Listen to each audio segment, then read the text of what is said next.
Alfa Romeo open sports cars have always become symbols of their age, becoming an element of social customs and collective dreaming, representing an undisputed stylistic benchmark, setting fashions. This is motoring history. Extract there from the 1998 Alfa Romeo Spider brochure. I have the full 1998 collection from 147 right up to the Spider, which they claim is the halo of the range.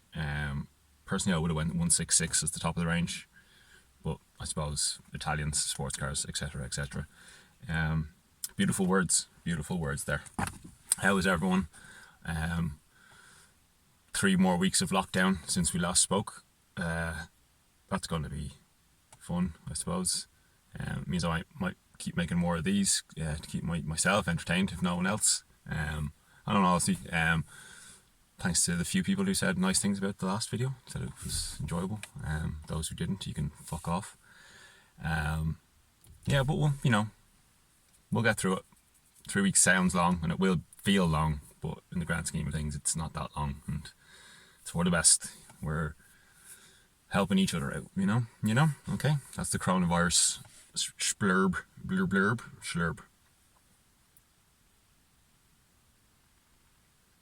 I can't go much further without speaking about the passing of the great Stirling Moss. It was announced he passed away at the age of 90 on Sunday morning. He'd been ill for a while, and unfortunately he passed away. He's one of those figures that obviously he was never going to live forever, but he felt like one of those people who was always going to be around. Sad to see him pass away. True legend of racing driving in the greatest sense. Never won the World Championship, although he arguably should. Most notably in 1958, where he lost out to Mike Hawthorne. But the reason he lost out to Mike Hawthorne was because Mike was disqualified from the Portuguese Grand Prix because he got a bump start in the pits because his car had stalled. So he was obviously at the back of the pack, and he went balls to the wall to try and catch up with everyone. So he got fastest lap, and he got a point for fastest lap back then. So Mike Hawthorne won the championship that year from Stirling by 1 point, but that just goes to show. By 1 point. The reason he was awarded that point, he was disqualified from the race for the bump start, but it was Stirling who went and protested, saying that was outrageous because he got bump started in the pits, not on the racetrack, and Mike was reinstated into the Grand Prix. And so thanks to Stirling, he got that 1 point, and that was what sealed the championship for him. And that just says it all about Stirling Moss. He was the ultimate gentleman. It wasn't about just about himself. He was there. He always said he didn't care about winning the World Championship. He just cared about going fast and having a good time, and he did that very well. So he never won the World Championship, but he should have won that year. And there was other years where the person he lost out to was Juan Manuel Fangio, who was arguably the best racing driver of all time. Unfortunately, there's no perfect way of working out who's the best racing driver because technology plays a big hand and such. Other notable things about Stirling Moss. He won the 1961 Monaco Grand Prix in I think it was a 2-year-old or 3-year-old, so obsolete Lotus. He won the Monaco Grand Prix with bits of bodywork falling off the car and everything, which is stunning. And it was back in the day when racers raced different categories, so in the same weekend sometimes he'd race Formula 1, Formula 2, touring cars, rallycross, anything with an engine and wheels he would just jump in and adapt to straight away. Legend of a man. It's one of those people no one seems to have a bad word to say about the guy. And he's from an age where he was allowed to enjoy a piece of crumpet and not have to run on the pure diet that modern racing drivers do. And his house, he bought an old a piece of war-battered Britain. He bought a piece of land, built his own house, which he had a carbon fibre lift in made by Williams. So there you go. Stirling Moss, may you rest in peace. 90 years old, what a life, fair play to him. But he will be missed. So we had to start off this episode with that. What other nonsense will I talk about? Oh, it's mostly for piston heads. So earlier in the week, they put up something interesting comes up in their classifieds, and they'll write a little article about it. And they put up an Aston Martin Virage. I'll put some pictures. I won't put in pictures from the one from the ad because it looks like the person who's selling it obviously just doesn't care because the pictures are terrible. But the Virage, for anyone who doesn't remember it, which wouldn't be strange, is Aston Martin brought it out. I think it was 2009. They brought out the Virage. Maybe it was a little later than that. So basically, the Virage set between the DB9 and below the DBS. So it was slightly sportier than a DB9, but not as sporty as a DBS. And they all looked pretty much the same. But so essentially, what? Because it wasn't a sales success. There was only 250 right-hand drive ones sold, and there can't be any more left-hand drive ones at that. Because people were like, it's basically just a DB9, so why would I spend the extra money? And if you did want to spend extra money, you'd just buy a DBS. But the thing is, like, it was slightly faster and it's all built on the same architecture. I think it's the VH architecture is what they called. So the Virage would have had all the creases ironed out of that, and it got some tweaks. So those tweaks were actually then brought into the facelifted DB9. So essentially, it's a facelift DB9 before the facelift DB9 came out. I've always said this because it was such a sales slop. Yeah, that'll work. Bit of sales flop. It's quite a rare car, as I say, 250 right-hand drive ones. So this one that's up, it's in a lovely shade of blue. It's up for £57,000, and it's 2011. Jesus, 9 years old now. But has 11,000 miles on it. If you said it was 150 grand new. Now they might keep falling. They probably will. Well, especially after this, everything's going to fall. But there's a car to buy now and just mothball. If you're into that kind of thing, I don't know how clever it is to invest in cars or how much it appeals to me, but that'd be a I think a wise choice for returning a profit in a few years, and you can enjoy it as well. It's obviously going to be a great car, and it's a beautiful car. So there's my top tip, my top retail tip. What's the word I'm looking for? Consumer advice. You'd swear I never worked in customer service in my life. Buy a Virage if you can find one.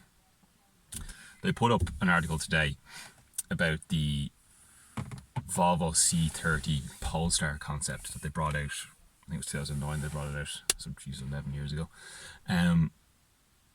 So if you're not familiar with this, it was on Top Gear, I believe, and I know Chris Harris did a video back in the day, back in his old YouTube days.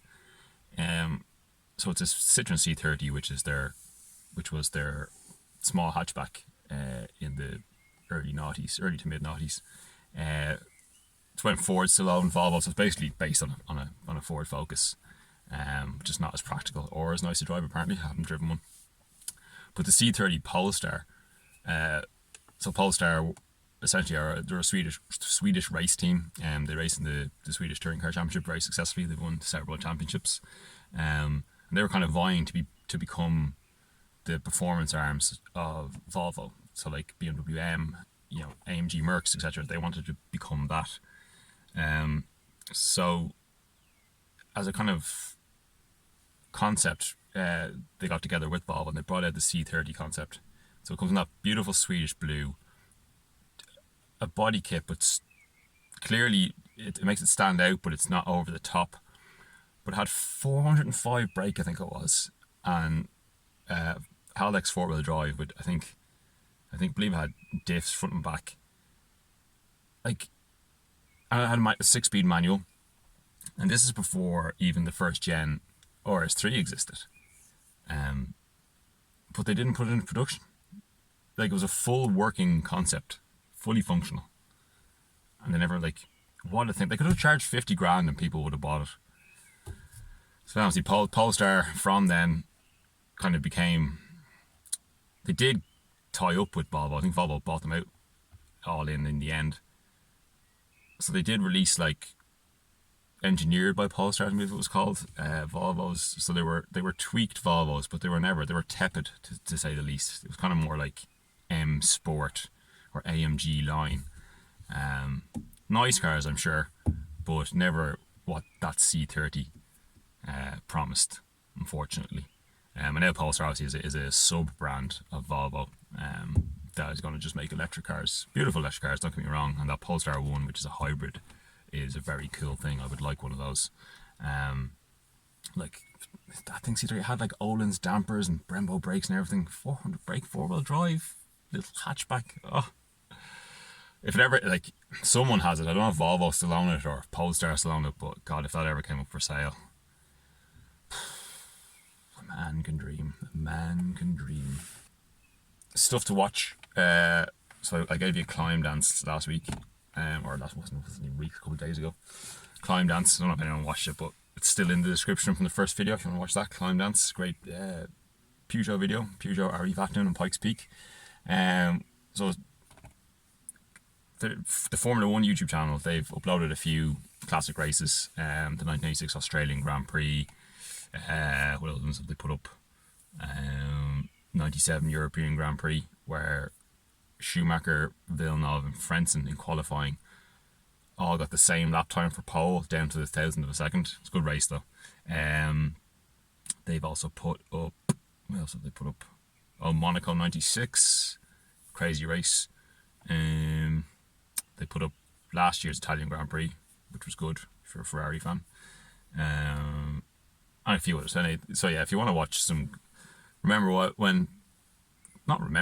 Formula One is good, it's really good, and they put up some of the good races, so check those out. But video, again, some people will have seen this video.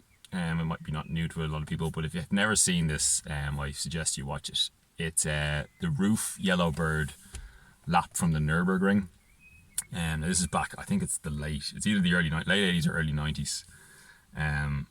Where Roof sent their if you don't know who Roof are a tuning company who basically go insane with Porsches to create effect. So they have this modified 911 hoofing around the Nürburgring, and this is before the Nürburgring became de rigueur for everyone to set lap times on and records. There's lots of showboating in this video, like most of the corners are taken sideways. But I can't, don't ask me off the top of my head the stats for the Yellowbird, but I think it's 600 odd horsepower, rear wheel drive manual. Is it a 930? I think it's a 930, 911 turbo, I think, that they've modified. And just go watch it. Again, I'll put the link in the description. It's just outrageous. And it must have been, I think maybe, what year would it have been? I know Roof did not a reimagining, was an homage to their original Yellowbird a few years ago, and they re-released it. I think it was at the Geneva Motor Show, and it's just stunning. Roof are amazing. If you don't know anything about Roof, just look them up. They're amazing. So there's your video to watch. What else? Oh, the old E39. Obviously, there's not much happened since I last made a video. When I was going through my car badges last time, I found a couple of BMW ones in it, and one was in perfect, almost off-the-shelf condition. So I replaced the one on my car because this was the one that was on the car. Not great. So I put the new one on, which looks perfect. I did also take it for a drive today, an essential drive. I had to go to the pharmacy to pick up a prescription. But when I got in, prescription, P-R-E, yeah, prescription. But when I got in to go, the fuel light was on and the needle was off the charts. So I said I'd get fuel. Some more consumer advice here. There's a completely self-serve petrol station in Ballymount Industrial Estate. Completely, there's no building. It's just self-serve pumps. There's no people at it, nothing. Now I can't vouch for the quality of the fuel. It's probably shit, but it's self-serve. So in these social distancing times, there you go. There's a petrol station where you don't have to interact with anyone if you do need to top up. Essential journeys only, people.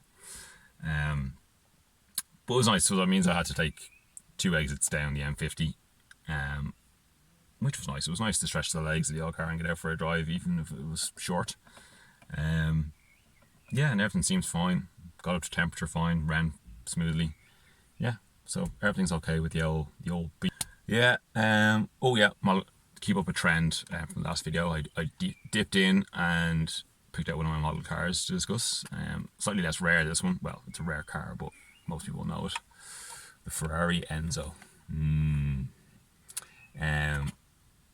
Everyone originally thought it was going to be called the F60, F40, F50, F60. That was being 40 years of Ferrari, 50 years of Ferrari, 60 years of Ferrari.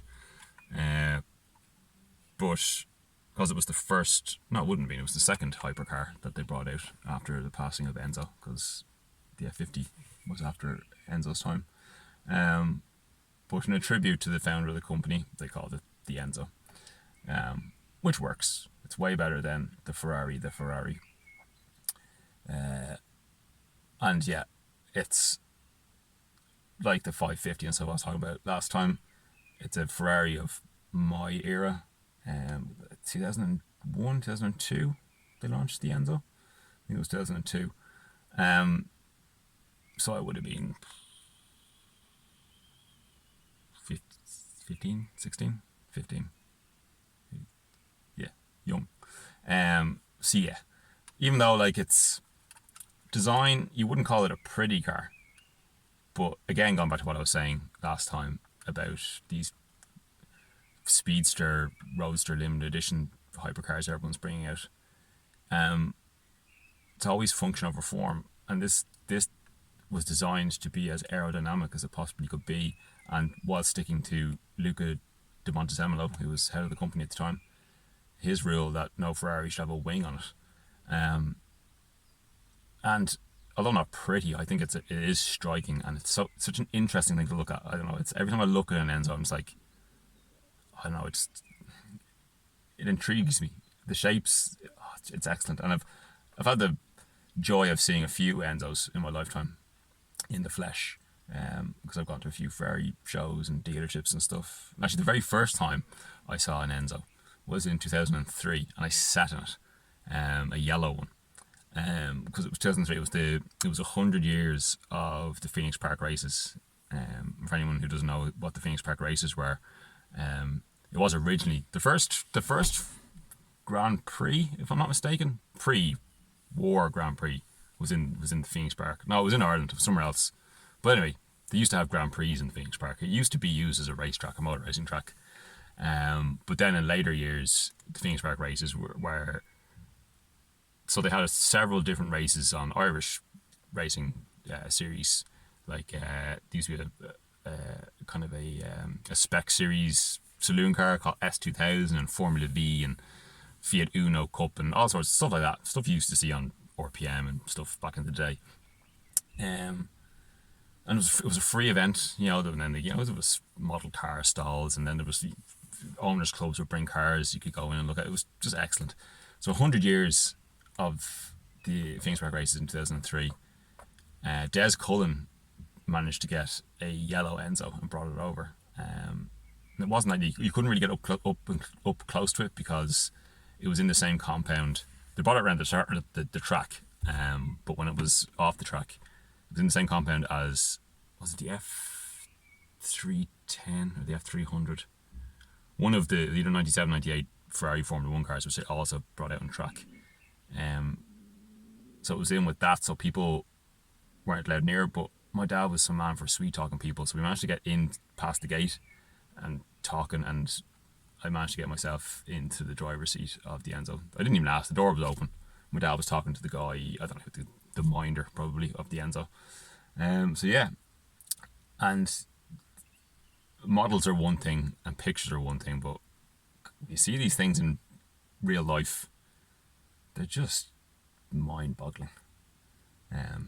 So yeah, first Ferrari hypercar to have a paddle shift. Yeah, V12 carbon ceramic brakes, which I think was a first. Normally aspirated V12. Yeah, what a thing. Oh, it was also the first Ferrari with scissor doors. I think this and the LaFerrari actually the only two Ferraris, production Ferraris anyway, to have scissor doors. Yeah, I think I'd have an Enzo if I could only have one Ferrari. I know an F40 would be great, but living with an F40 would be tough. Whereas I think you could grand touring in this thing, although not like the most costing thing in the world, could be done. Yeah, so that's the Enzo. That's pretty much all I've got to talk about this time because, as I was saying, nothing's going on in the world. I hope you're all keeping safe though and well. And I'll talk to you again soon because I have nothing else to do. God bless.